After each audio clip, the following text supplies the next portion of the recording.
और हर कड़ी आनंद गिरी से जब मेरी कल रात को बात हुई थी अजीत, मैं फिर आपसे पूछ रहा हूं, फिर अमित सिंह और महंत उमाकांतानंद के पास जाऊंगा, लेकिन मेरी जब उनसे बात हुई तो, और डिटेंशन से बस 10 मिनट पहले, तो आनंद गिरी का आरोप था कि मैं तो उत्तराखंड में हूं, मैं तो उनसे दूर हूं, मेरी तो उनसे कोई अब अनबन नहीं, मैं तो दूर हो चुका हूं, मेरा क्यों नाम लिया जा रहा है। और उन्होंने भी ये कहा, आनंद गिरी ने भी कहा, भले ही वो अब डिटेन्ड है, आनंद गिरी ने कहा कि मेरे गुरुजी तो लिखते ही नहीं थे, तो इतने सारे पन्नों का और इसको लिखने का काम कौन कर रहा है। दूसरी बात उन्होंने कहा, उनके साथ जो सिपाही है, अब आपने गनर का नाम लिया हो जाएगा, सिपाही है, उसने अपने नाम के 4 बंगले बना लिए, कई करोड़ों रुपए अर्जित कर लिए उनके नाम पर, और फिर कहीं ना कहीं क्या महंत नरेंद्र गिरी को इसकी भनक तो नहीं लग गई, क्या उनको इसका आभास तो नहीं हो गया। ये संपत्ति, प्रॉपर्टी, इसको लेकर बहुत सारी बातें आ रही हैं और इसका जिक्र FIR में भी हुआ है। देखिए, बिल्कुल जो आनंद गिरी कह रहे हैं, चूंकि अब वो हरिद्वार में थे, यहाँ घटना घट गई, तो उस कमरे में तो कोई नहीं था जब उनके 3 शिष्यों ने दरवाजा तोड़ा, तो आनंद गिरी भी नहीं थे, और जिन जिन लोगों पर आरोप था, अद्वैत तिवारी, संदीप तिवारी, कोई नहीं था। इसीलिए उन्होंने अपने सुसाइड नोट में लिखा है कि ये लोग मुझे मानसिक तौर पर प्रताड़ित कर रहे थे। और अगर आनंद गिरी की बात की जाए तो जो खबर हमारे पास आ रही है कि वो भी एक पेट्रोल पंप लेना चाह रहे थे, और बार बार महंत नरेंद्र गिरी से कह रहे थे कि इसके लिए मुझे पैसा चाहिए, 2 करोड़ 3 करोड़ चाहिए, और वो बार बार इसके लिए मना कर रहे थे। ये भी एक विवाद की वजह थी। और जो कई नाम आनंद गिरी ने कर लिए थे कि इनका बंगला बन गया आजमगढ़ के, इन्होंने 5 करोड़ का घर गुरुजी ने खरीद कर दे दिया, तो ये कहीं ना कहीं इस बात का टीस आनंद गिरी के अंदर जरूर था कि उन्हें कुछ नहीं मिल रहा, क्योंकि पहले उन्हें उत्तराधिकारी बनाया था महंत नरेंद्र गिरी ने आनंद गिरी को। बाद में उन्होंने अपने जो यहाँ कृत्य किया, जो मठ से जुड़े होने के बाद सांसारिक जीवन में जुड़े रहे, उसके बाद उन्हें निष्कासित किया गया।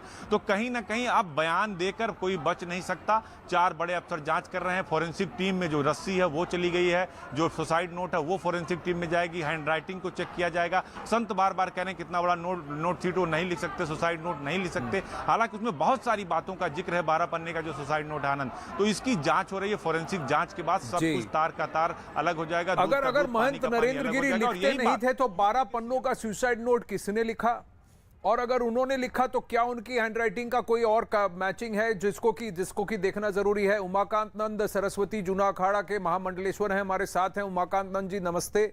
मैं आपसे जानना चाहूंगा कि संतों के बीच में और अखाड़ा परिषद में जितने भी अखाड़ा उसमें शामिल हैं, उनका क्या कहना है, आपकी क्या धारणा है कि हुआ क्या है। देखिए, एक तो बहुत बड़ी दुखद घटना है, और संतों का और हमारा अपना जो मत है, इसमें आप लोग विश्लेषण कर रहे हैं, पुलिस अपना विश्लेषण कर रही है। अगर चीजों को देखा जाए, एक तो वो ऐसे आदमी नहीं थे कि वो आत्महत्या कर सके, और जिस प्रकार उप मुख्यमंत्री केशव प्रसाद मौर्य एक दिन पहले मिले हैं, और उनकी मानसिक स्थिति खुशहाल थी, वो अच्छे थे, ठीक से बात कर रहे थे, और कई चैनल को उस समय उन्होंने इंटरव्यू भी दिया है।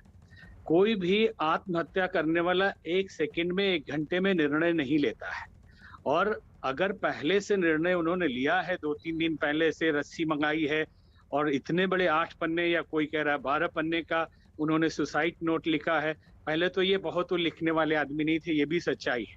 हमारा भी संबंध लगभग 12 साल से उनके साथ रहा है, और उनके व्यक्तित्व को हम अच्छी तरह जानते हैं।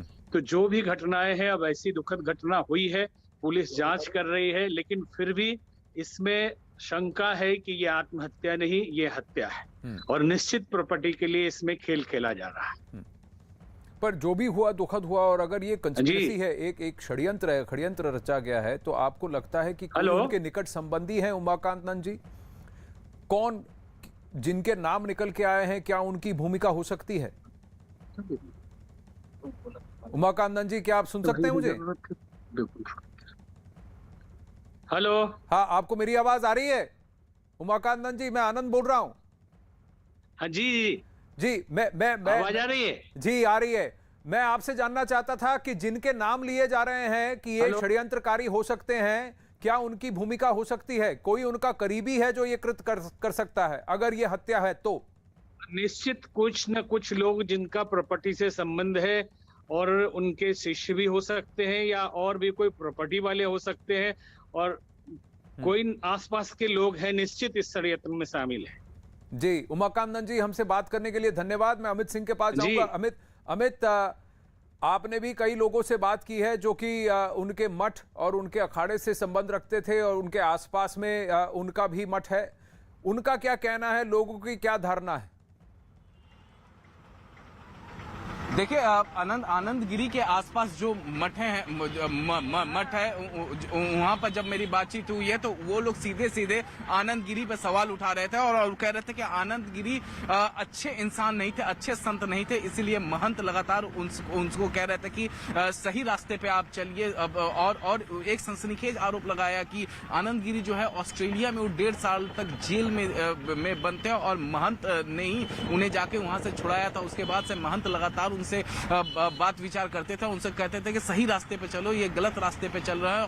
और कहीं ना कहीं आनंद गिरी जो है वो पैसे के लालची थे और पैसे को लेकर वो हमेशा महंत जी पर दबाव डालते थे, पैसा मांगते थे। इसके वजह से महंत जी और उनमें खटास पैदा हुई, वो तमाम आरोप अपने गुरु के ऊपर लगाते थे। और इन सब बातों पर मैंने बातचीत की आनंद गिरी के जो शिष्य थे अंदर आश्रम में, उनसे जब मैंने बातचीत की तो उन्होंने एक बात तो कबूल किया कि मई महीने में आनंद गिरी अपने गुरु से मिलने गए थे, वहां पर उन्होंने उनका पैर पकड़ के माफी मांगा। लेकिन मई महीने के बाद माफी मांगा, महंत जी ने उनको माफ भी कर दिया। उसके बाद गुरु पूर्णिमा के दिन वो नहीं गए अपने गुरु से मिलने के लिए और वो हरिद्वार के ही अपने आश्रम में बने हुए थे। तो ये कहीं ना कहीं सबके अंदर वो था कि कहीं एक खटास थी कि कहीं ऐसा ना हो कि इन दोनों गुरु और शिष्य के बीच में जो विवाद था माफीनामे के बाद भी वो सुलझा नहीं है। लोग इस बारे में सोच रहे थे और कहीं ना कहीं अब शक की सुई जो है आनंद गिरी की तरफ घूमी गई है। जैसे ही